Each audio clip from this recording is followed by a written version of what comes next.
Presenting by Badshah Recording Studio Charo।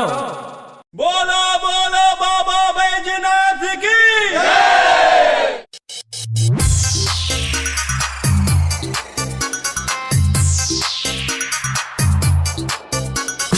Music director Nitish राज।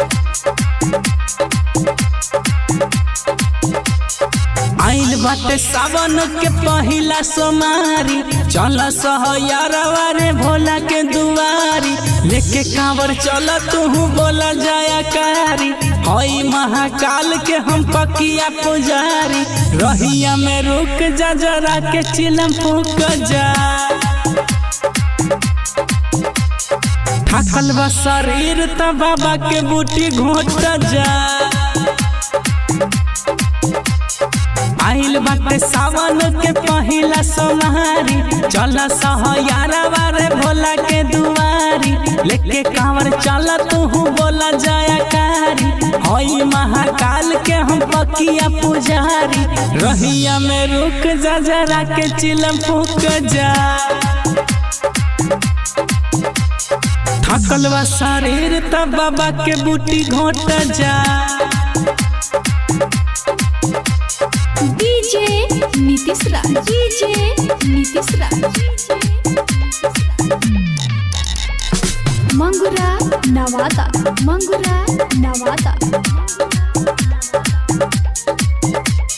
भैयू के नगरिया दूर बाटे हो, देवघर जाए के जरूर बाटे हो, बाबा के महिमा महान बाटे हो, जनता ई दुनिया जहान बाटे हो, रहिया में रुक जा जरा के चिलम फूक जा, थकल बा शरीर त बाबा के बूटी घोट जा। आइल बाटे सावन के पहिला सोमवारी, चल सहयारवा रे भोला के दुआरी, लेके कांवर चल तू बोला जाया कारी, हई महाकाल के हम पकिया पुजारी, रहिया में रुक जा जरा के चिलम फूक जा, थकल बा शरीर त बाबा के बूटी घोट जा। डीजे नीतीश राज, डीजे नीतीश राज। मंगुरा नवादा, मंगुरा नवादा। सभे बम भगती में डोलता रे हो के मगन बम बोलता रे हो, संतोष सितारा रवि कर ले गुहार, दिहे दर्शन आज भोले सारा कहा, रहिया में रुक जा जरा के चिलम फूक जा, थकल बा शरीर त बाबा के बूटी घोट जा।